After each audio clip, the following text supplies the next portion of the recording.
You're on. You can go ahead.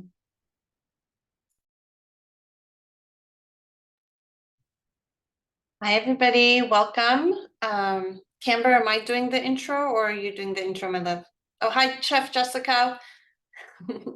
Okay, so I'm just going to go ahead and introduce myself and then go ahead and get ready with the presentation. And then we're going to hand it over to Chef Jessica, who has some really fun recipes planned for us. I'm Sanaz Demery. Welcome. Go ahead and feel free to use the chat throughout the webinar if you have any questions. If you want to introduce yourself and say hi, we'd love to hear from you. So we'll try to get to all of that throughout. I'm Sanaz Demery. I'm an herbalist and integrative practitioner here. This is in Samueli Center. I have been a PA for over 20 years. I studied with Dr. Andrew Weil about 15 years ago when I had my kids. That's when I went and did the integrative medicine fellowship over in Arizona for a couple of years. And then I studied with Dr. Troni Lodog in herbalism, supplements, herbs, integrative women's health, and integrative pediatrics. And then did functional medicine, environmental medicine training. And I'm here today to share my passion with all of you and share it with someone so fun like Chef Jessica, who just loves what she does too. So we're just going to have some fun. Okay, feel free again to say hi on the chat and use it for questions. Introduce yourselves if you get a chance. We are so glad you're here. We're going to have so much fun talking about the microbiome and the GI tract. It's exciting stuff, guys. So let's get going. Okay, on the first slide, next slide here, we have a quote by Hippocrates, "All disease begins in the gut." And I just think it's really phenomenal that he recognized this way before we had a microscope. He knew that without a healthy digestion and healthy elimination, we don't have and we can't get optimal health.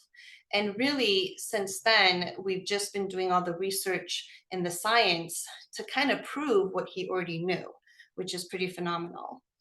One of the research and studies on the next slide is this NIH-funded study. It's called the Human Microbiome Project. And you could, if you're really bored and you can't sleep, you can check it online and read the whole thing. It's pretty fascinating. But it's this massive research initiative that the NIH did, and it cataloged the microorganisms living in our body. And it started to kind of log them since 2007. And it led to this awareness and appreciation of this incredible, diverse impact these organisms have on our health and well-being. And they found that gut bacteria produce vitamins, they break down our food, and their presence or absence has been linked to all sorts of diseases: obesity, inflammatory bowel disease, IBS, anxiety, depression, food allergies, inflammation in the brain, gut infections, high blood pressure, diabetes. I mean, anything. You can name anything at this point, and we're just going to point to the gut. And this is what this huge study showed. And another interesting fact I think that it showed is that it also showed that our resilience, our ability to recover quickly from stressors, may also be a function of the bacteria that's in our gut. So a lot of things that help with that bacteria are things like fiber or inulin or prebiotics, which is one of the things I'm going to talk about. And I'm going to talk about the herbs that help support that. Because if we're not feeding the good bacteria, then we're not really getting to the root problem. And so a lot of that is kind of at the core of having a healthy microbiome. On the next slide, this NIH Human Microbiome Project showed that gut bacteria is linked to all of these things. Obesity, inflammatory bowel disease, I mentioned some of this, IBS, anxiety, depression, food allergies, that has a lot to do with leaky gut and food kind of getting through. Neuroinflammation, GI infections, high blood pressure, diabetes, and I mentioned our resiliency to stress, which I think is really phenomenal. If you think of like the big stressors in our life, whether it be moving, job, divorce, whatever it might be, what if our resiliency to that is really, a core part of it, not all of it, of course, but a core part of it comes from what bugs are in our gut. So this is something that I think is always has room in all of us to improve our gut microbiome. On the next slide, we talk about what causes dysbiosis in the gut. One before that, well, there's one I think before that called this. There we go, dysbiosis. Um, what causes an imbalance in our gut microbiome, right? So we know C-section delivery does. We know antibiotics during pregnancy and formula feeding does.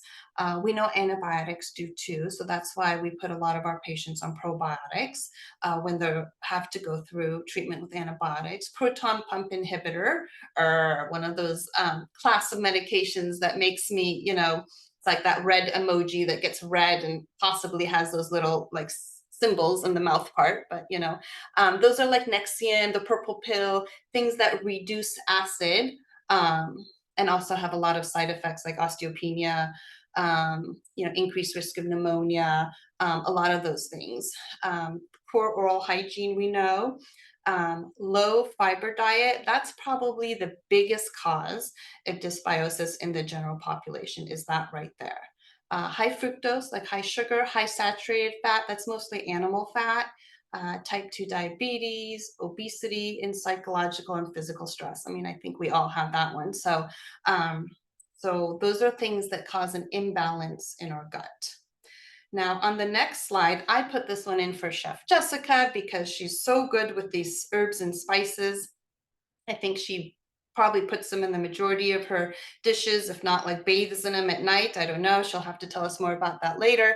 But these are some culinary herbs and spices that possess antimicrobial properties. Now, we all have probably heard of these, right? Turmeric. Oh my gosh, yes.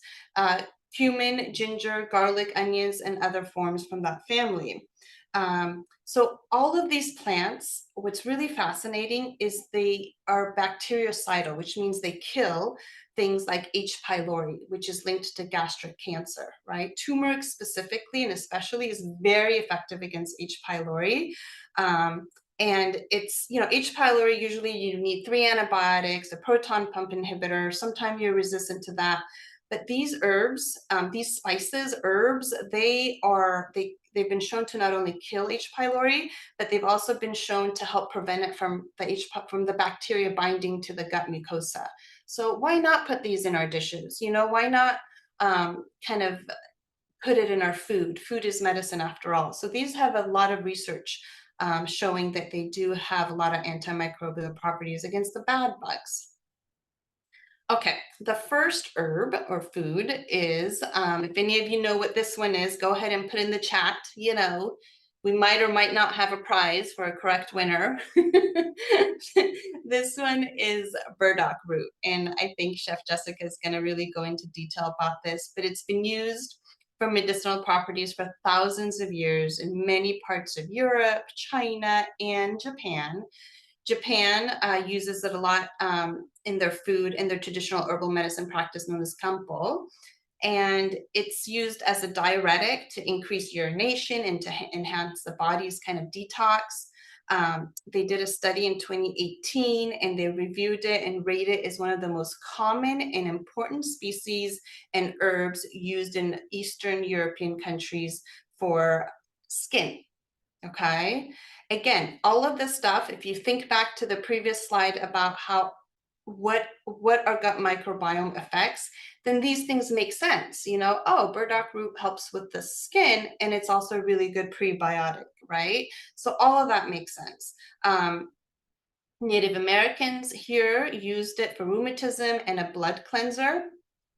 And in Western herbal medicine, it's used as a very potent prebiotic, helps with skin, psoriasis, acne, all of that stuff, helps move lymph, it helps detox and eliminate stuff. So it does so many things. And I think at the root of why it does all that is the potent prebiotic that it is. Okay. So that's burdock root, and Chef Jessica has a wonderful recipe that she's going to cook up for us soon. And the next slide gives a little more information about burdock, right? Arctum lapa. So in Japan, it's called gobo. And oh, there goes my camera falling.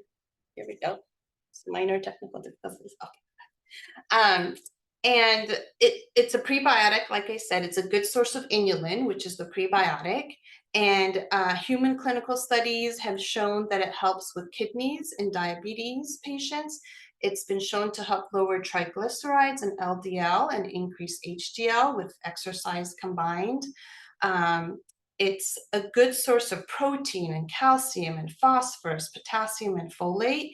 And in some studies, it's been shown to be very helpful in patients who struggle with eating disorders. Anti-inflammatory, it's been shown to help with osteoarthritis pain and reduce the markers of inflammation, interleukin 6 and C-reactive protein, which are things that are in your body that if they're elevated means there's a lot of inflammation. And if they're low, you're low in inflammation. So this actually helps reduce those. And get ready, ladies, in human clinical studies, it helps with acne, with dry skin, and yes, wrinkles. So this might be the new anti-aging, Chef Jessica, burdock root. Wouldn't that be awesome? Okay. And then the chart on the right kind of shows all the things that have been that are in the burdock root and all the benefits on the right. So you have, let me move you guys over to this side so I can see my slide. There we go. It's antimicrobial, antioxidant, cytotoxic. It's kind of being studied for as a possible cancer, helping with cancer cells, it targets and kills just cancer cells, antiviral, antioxidant, neuroprotective, anti-inflammatory, antiviral. So all of that and hepatoprotective. It also helps protect the liver, which we're seeing a lot of that. So all of this comes from being this really good prebiotic, giving you a good source of inulin, giving you basic nutrients like protein and calcium and stuff. And then it's like from there, it's all the positive effects, right? It's going to help with your sugar. It's going to help reduce inflammation. It's going to help with wrinkles and skin and all of that kind of stuff. So it's powerful. It's powerful. Okay, the next slide. Okay, let's see if you guys can guess what this herb or food is. It's one of the oldest cultivated vegetables, and it's close. It's not astragalus. Nice try, Catherine Malone. Good job. Good guess. Good to see you. It's historically a bitter and was used to treat indigestion. It's one of the things I find fascinating, it's artichoke. I can't take it anymore. It's like when I have to keep a secret from my kids, it's like 5 seconds and then I have to blurt it out. It's artichoke. So we're going to talk about the artichoke leaf. But this is the flower. And so it's historically a bitter. So this is what I love about herbal medicine is historically they use it as a bitter and they use it as indigestion, right? And then today we've done human clinical trials that show, oh my gosh, they were right. It increases bile secretion. It helps with the motility of the gut. It reduces bloating, nausea, gas. It improves fat tolerances. So, wow. Okay. And then back 400 BCE, they used it for ulcers or for stomach stuff. And today we've shown that it helps with protecting the gastric mucosa. And then back then, thousands of years ago, they used it for liver problems. And today we've shown that, oh my gosh, it helps with non-alcoholic fatty liver disease and helps lower liver enzymes. So artichoke leaf is an excellent source. It's a great prebiotic. It significantly helps. It's been shown to increase the numbers of lactobacillus and bifidobacterium. It's great for IBS and dyspepsia. And you just have to be a little bit careful in gallstones because it gets the bile going from the gallbladder. And if you have a stone, it can theoretically lodge it. But it's an excellent source of fructooligosaccharides, which is the prebiotic, and it's in a lot of supplements as that. And again, for the liver, it has silmarin, which also is in milk thistle, another herb, but also an artichoke.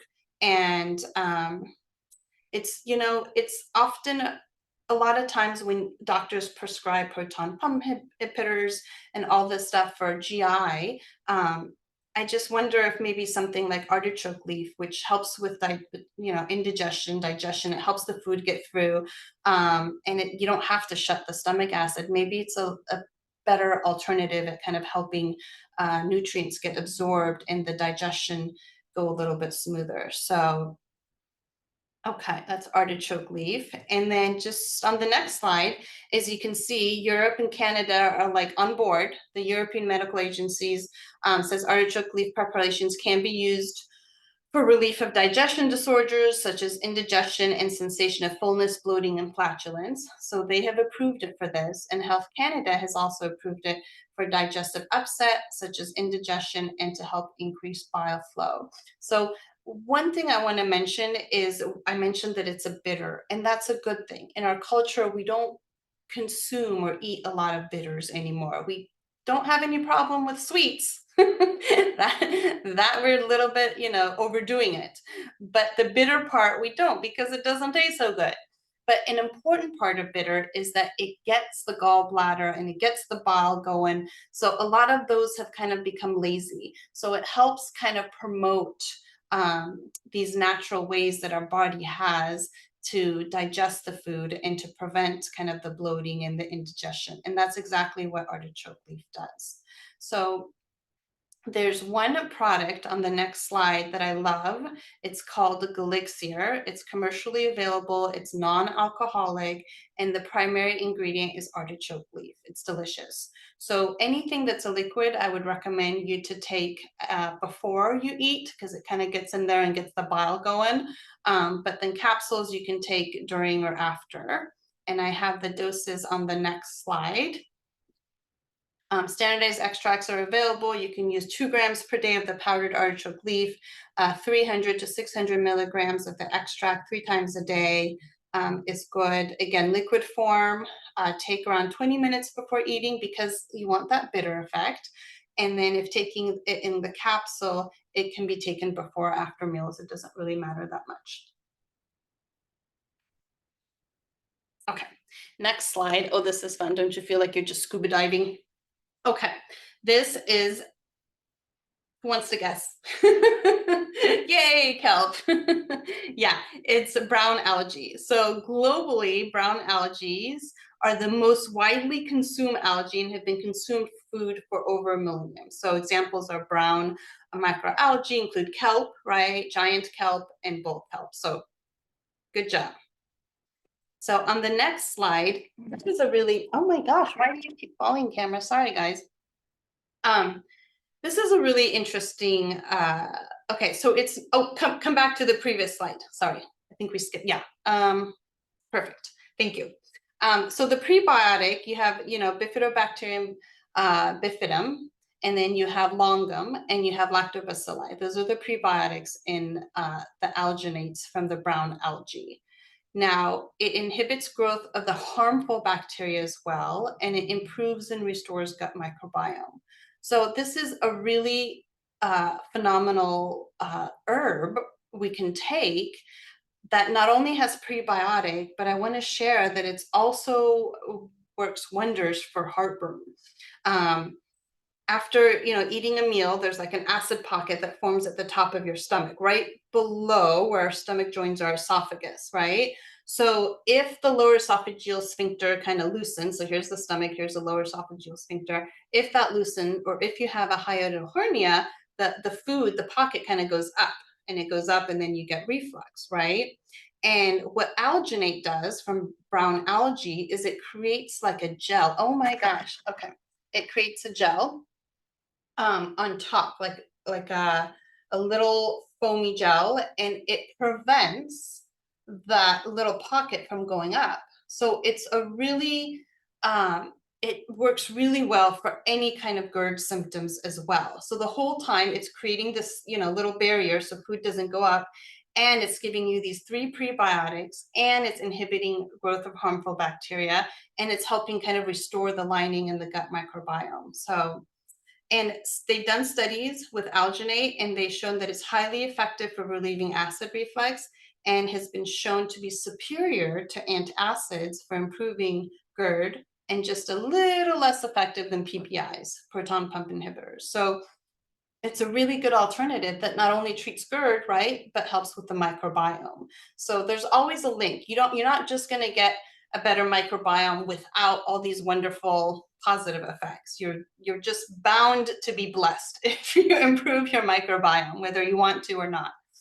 Okay, the next slide. I know probiotics is so overwhelming, right? You go into Sprouts, you go into Mother's Whole Foods, whatever, and you see thousands of different probiotics. Some are refrigerated, some aren't, some are super cheap, some are so expensive. And you're like, well, which one do I get?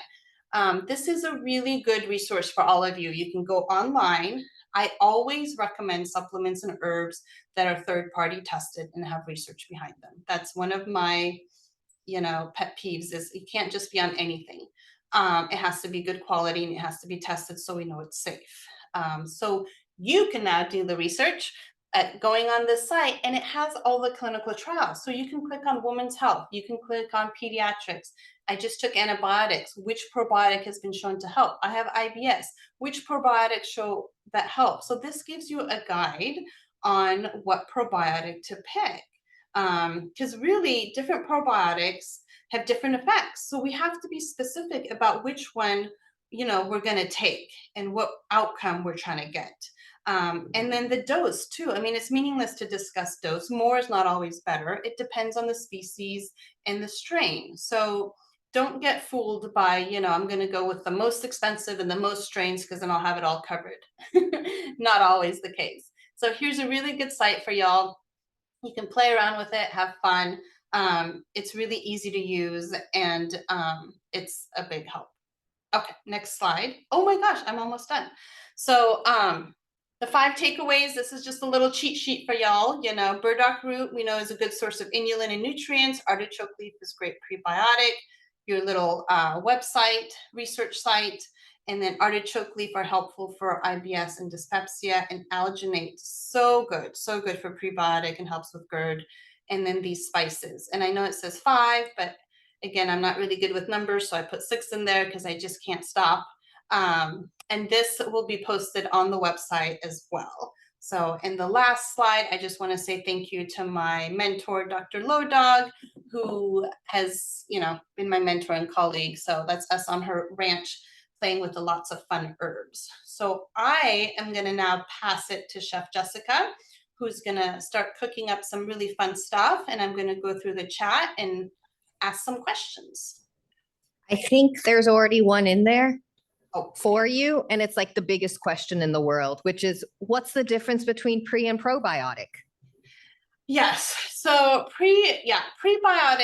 probiotics are kind of the organisms that we need to live in there. And then the prebiotics are the ones that give food to the probiotics to live. So we want the bifidobacterium, we want like lactobacillus. Those are the ones that we want in healthy amounts in our gut. But if we're not taking in prebiotics, then they don't have food and they're just going to die off. So we'll be spending all our money on supplements for the rest of our life, just substituting what we don't have, instead of creating an environment in our gut where we're going to help them thrive and live on their own and be self-sufficient. And I am going to now go through and check. Perfect. All right. I'm gonna move this over. Perfect. So we are going to be doing, I did have 3 recipes planned. So I'm going to go backwards. So we're going to start with, I had a recipe for the alginate, and it was popping boba. So you know how a lot of these fast food places now have popping boba? It's molecular gastronomy. So in the sense that Sanaz was talking about the seaweed, it coagulates and it makes like this goop then. Unfortunately, you need to let it sit overnight. And I did let it sit overnight, but then I left it at home. So I am incredibly sorry. But it's a really simple recipe, and you can find the ingredients online on Amazon, and they're fun to make. You can even just use water. You don't have to flavor it. You don't have to add sugar or anything, but it's really interesting just to see how that seaweed, that alginate, works with liquid, and you blend it up, and you literally need to blend it because it just doesn't want to mix with water. So you need to use a high-speed blender too. So you have that recipe. Maybe I'll do a video and then I'll send it out too. So I'm going to go to the next hardest recipe I had to come up with, which was, how do I use artichoke leaves? Because most of the time when we're looking at recipes, it's always about the choke. It's always about the heart, not the choke, sorry. It's always about the heart. And so why is this recipe important? Well, because somebody some time ago decided that the artichoke was something that we should be eating. And it's not an easy one to deal with. I was like, who decided, Sanaz, that an artichoke was supposed to be edible? And who found out that it was edible? I mean, so I'm going to go through it for you really quickly. So this is an artichoke. You can get them in different sizes, colors, and so on and so forth. This is what I want you to do. You are literally just going to start peeling. And you're going to collect all of these leaves. You can use a scissor. You can use scissors if you want. I did end up using scissors towards the end. But what I'm trying to do is we're going to use all of these leaves. So it doesn't matter how pretty, how ugly this is, because we're going to use it. But what I wanted to show you was what people are going for when you get the artichoke. So watch, literally still peeling. None of this is considered edible unless you steam it and then dip it in some aioli maybe. But we're trying to get to this nice middle part. So all of these leaves I took and I boiled down, okay? Including even this part. So I cut around it and collected all of these. And so I'm gonna just put these aside for now. I'm not gonna throw them away. So this is a really great use of artichoke leaves if you are trying to just get to the artichoke heart, or you can just put the whole artichoke in, no problem. So I'm gonna keep going around with this. I'm gonna grab a paring knife. I'm gonna take off just the top of this, okay? And then I'm gonna notice that I still don't see my choke or that furry part. So I'm gonna go in a little bit more. And as soon as I start seeing the choke, I'm going to remove it. So depending, I usually use a spoon, or a better idea is if you have a ice cream scoop. You can use an ice cream scoop and scoop out this choke. And you do need to remove it, everyone. It does make you choke. So you want to remove as much of it as possible, and you're going to go around. After you do this, you're going to put it in some water. And that is your artichoke heart. So that's what you would then cook. This is the soft part, that's the meaty part.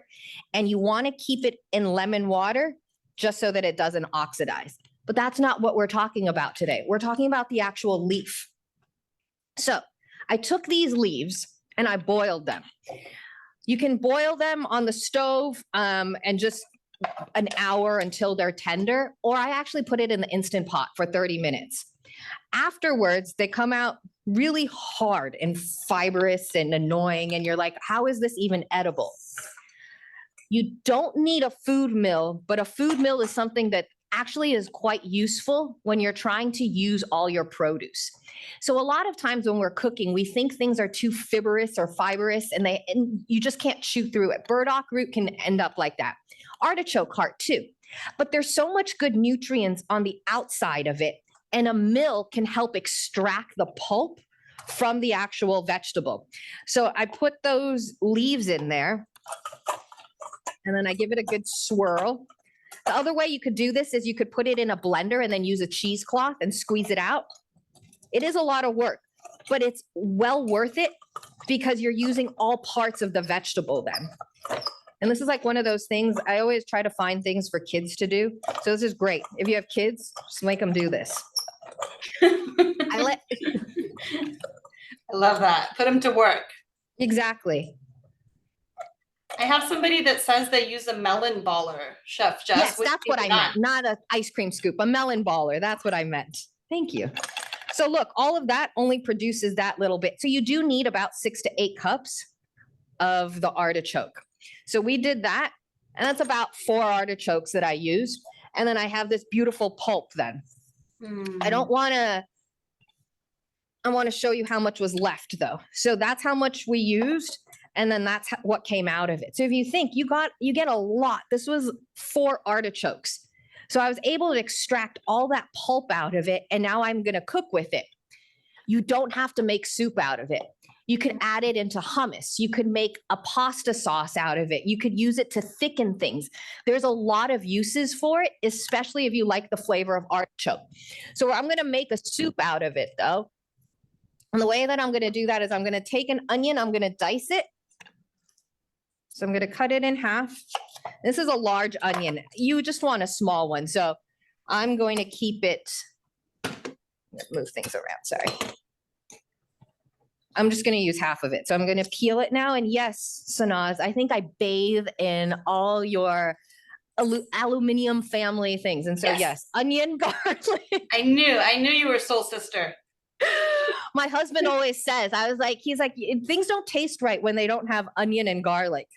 Yeah. And it's funny because my kids will always, they complain about the onion, but then if you don't add the onion, it doesn't taste good. And so then they won't eat it either. So it's funny. It really is. So I'm going to take off the end and then I'm going to use the tip of my knife and just follow those grooves on the top of the onion. There's lines. They're there to help guide you. We're going to blend this soup, so this cut isn't necessary, but if you want, you can hold everything together and give it a good dice then. We're going to add some garlic as well. Oops, I put it in the wrong. Of course. Yeah, there was a question about cloves serving the same function as artichoke leaf, and absolutely. I think, they all bring that kind of benefit to the table, like a little bit personalized to each. I always recommend having a variety. So not always doing cloves, but definitely a great, similar alternative. And then Sanaz, has there been a decision on how long you need to let garlic sit on the side for the Allison to come into work, I guess? And so, yeah. Is there any? I was taught 10 minutes. Okay. So that's kind of my rule of thumb. What are your thoughts? I don't know. That's why I think it's really interesting because I keep seeing different things and it gets less and less. Some people are saying 5 minutes is enough now. I think it depends on the day. I think it depends on how much of a rush you're in. And I failed because as I always tell you, as long as you have garlic in a recipe, it should be the first thing you chop so that you can let all that Allison kind of come together. Chef Jessica, a lot of people are mentioning mayo and butter with artichoke. Can you please comment on that? Yes. What about mayo and artichokes? They just use mayo and butter as a mix to dip their artichoke in, and I just wanted to see if you tried that before. Mayo and all that great stuff. I'm going to challenge you. So if you make hummus of any kind, you're left with what we call aquafaba, which is like the liquid that's left from making canned garbanzo beans. That canned garbanzo bean liquid, that aquafaba, makes the most beautiful aioli and therefore has almost no fat in it at all.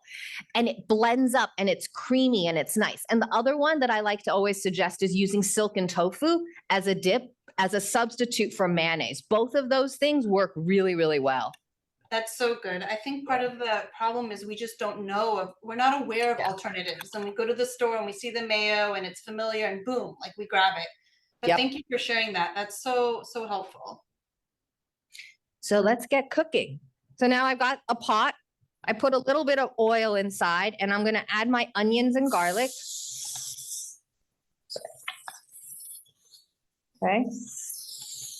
And then I'm also going to add some carrot just to give it some color.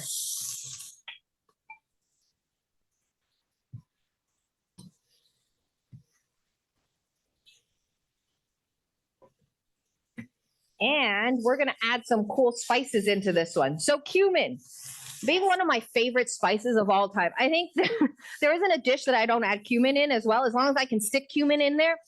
And a lot of people will comment about how my cumin tastes better.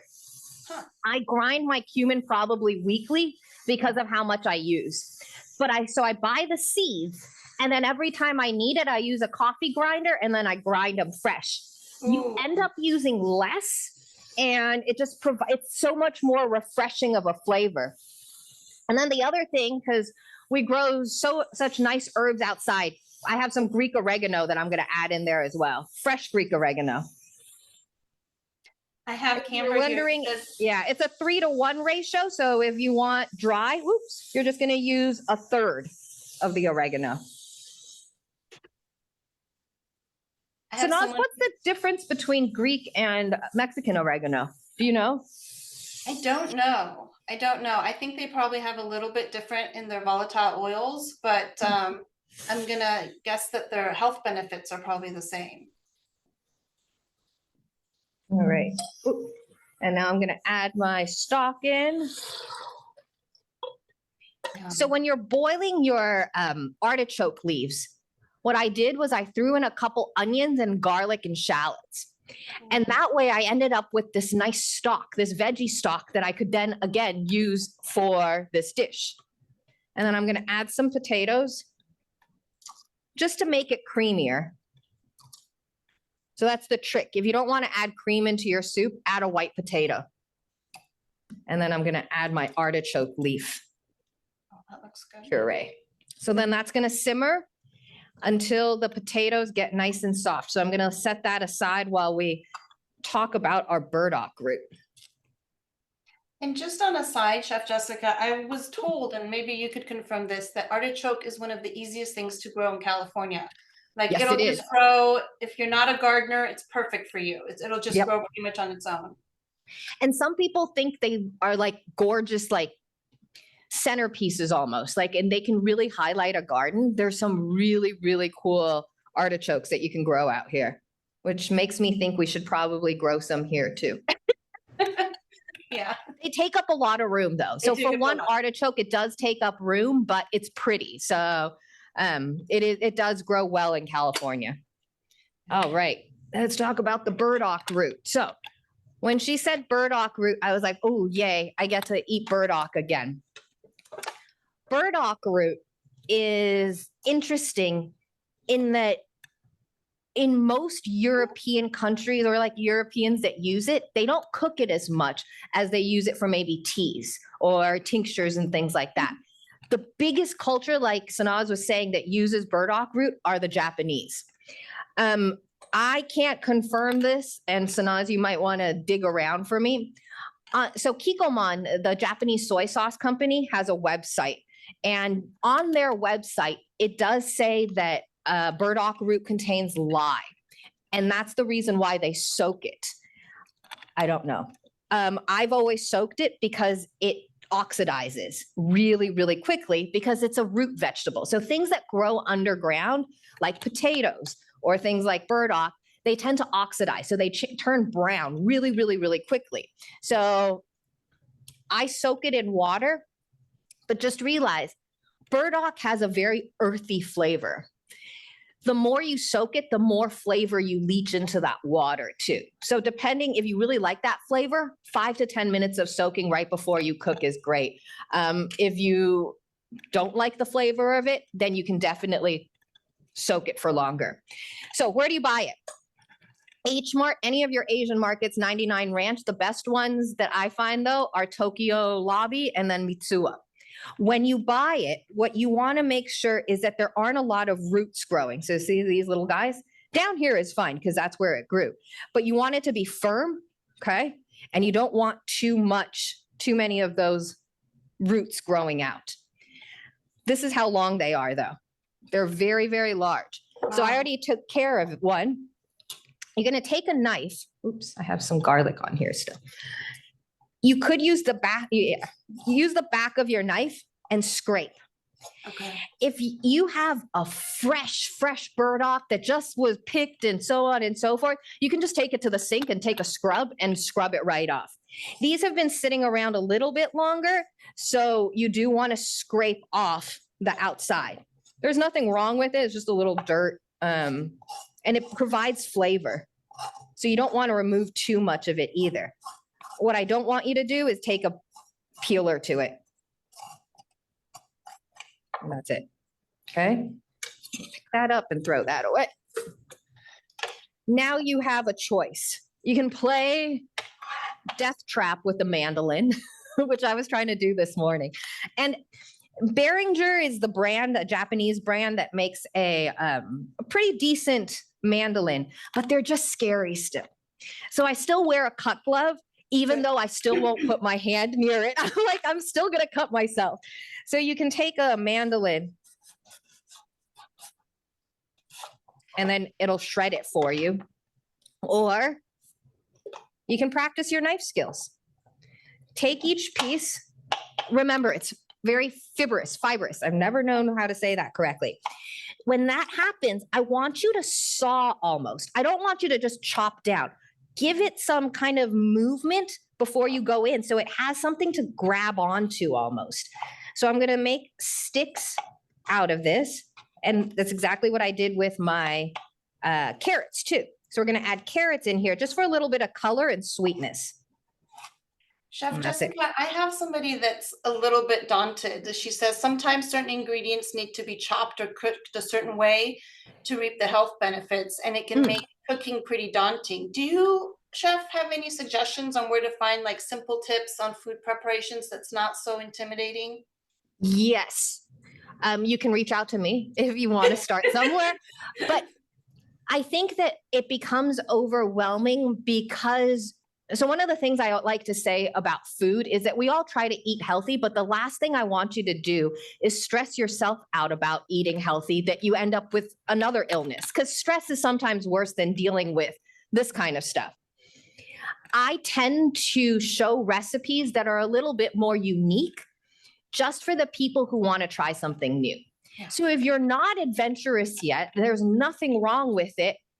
And you can still reap all the benefits of all these ingredients by just putting them in a pot and boiling them and making a soup out of it.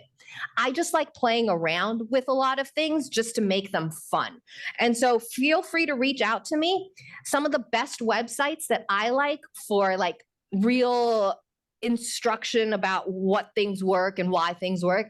My favorite is Serious Eats. Serious Eats does a really good job of explaining everything, including how to hold a knife. So if you want a good place to start, I would start there. That's great. Thank you. Yeah. All right. So now let's talk about what else goes into this beautiful burdock root. So I'm just going to do a little bit more. I just see how it's oxidizing already. It's turning brown. And it's not a pretty brown. So I'm going to cut right through the middle. And I'm going to show you another way that they actually do this in Japan too. So you can just make sticks out of it. There are some Korean dishes that might have this too. They put it more in stews. So another way that you can do this is if your knife is sharp enough, you can hold it, pinch the blade, and then shave. Okay, do you see what I'm doing? Just shave it straight into the water. And that way you get, they're not as thin and they're not as fine, so they may take a little bit longer to cook, but you'll get the same effects. So you don't need a mandolin, you don't need any of that. You can just take your knife and kind of shave at it. So that's another way of handling it as well. And but again, the same way you scrape the burdock, Chef, can you also use the same way to do like clean a turmeric or ginger, yes, like that? Well, and that's what we have here now, ginger and turmeric. So those two are going there as well. Okay. I like using the skin of this. I find that there's nothing really, as long as it's clean, you should be good. So I just take the whole thing, but yeah, we're going to use about a teaspoon of it. And a lot of, Sanaz, do people ask you what brand of turmeric to buy? Yes. Yes. I'm like, buy the real stuff. Yeah, I say buy the yellow one. Yeah. It does stain your hands. It stains your pots. It stains whatever, but it's so good for you. Chef Jessica, I make a toothpaste out of turmeric. And then the first time I made it, my pillow, I wake up and my pillow's like yellow, right? I'm like, oh no, I don't drool at night. This could not be. So now all my pillowcases have like yellow stains on it. Anyway, so it does stain. It does. But it's a pretty stain. It's a nice yellow stain, yeah. I think so. It is one of those things that can get a little bit more frustrating for people, I think. But the dry stuff is so hit or miss these days. You don't know where it's coming from. People are like, they're just confused these days, I think, on where to buy turmeric and what turmeric is good. Yeah. All right. So I'm going to start. The way that you make this dish is you cook the burdock root for a little bit before you add everything else, because the burdock root is has a lot of that fiber. So I'm going to add dashi, which is Japanese stock. It's fish-based, If you don't want to use it, you can make your own vegetarian dashi. If you go back to my vegan ramen class, there's a dashi recipe that I do that's vegan, and you use shiitake mushrooms and kombu, and that's it. That's all we do. So I'm going to add these in and let this cook down a little bit while I get my other ingredients, just to show you what else we're adding in here. So we have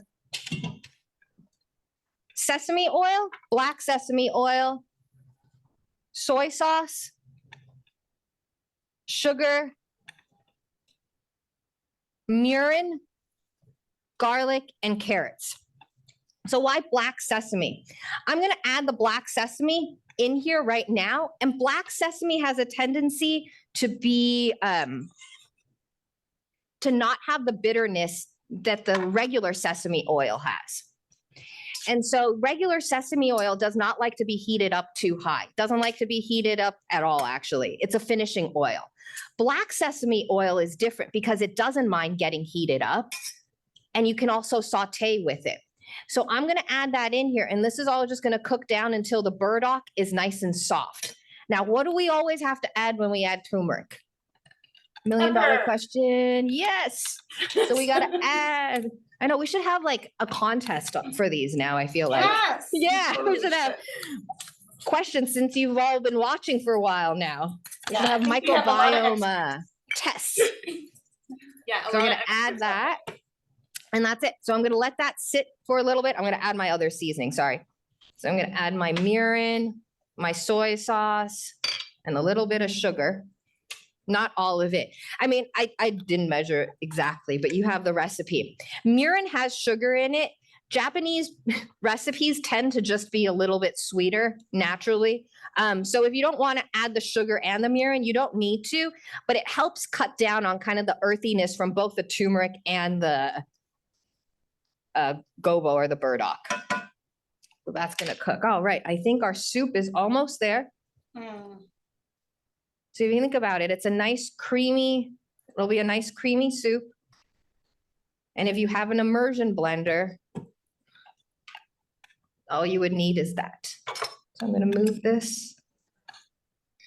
And I'm going to tell you, I don't usually suggest brands for things. I don't like doing that, but I'm just going to say Cuisinart has got the immersion blender down. So if you are interested in a good immersion blender, Cuisinarts are really nice. And I think you can even buy them at Costco. Oh, I love it. Yeah.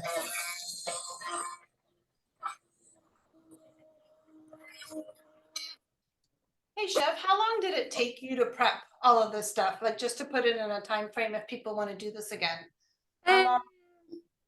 The artichoke hearts did take a little bit of time to pull apart. That was probably most laborious. Yeah, probably an hour. Okay.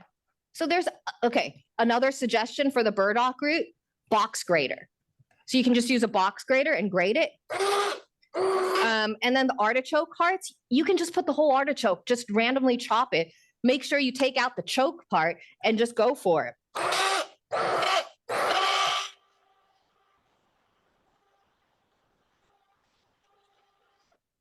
You can make it, leave it kind of chunky if you want then.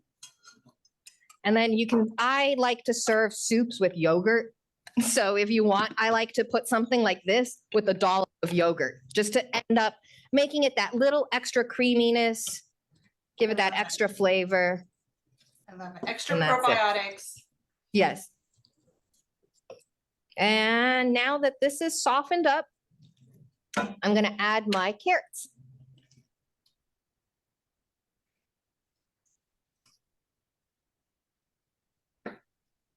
And then let that all cook down until you want the, like the tenderness of your carrot.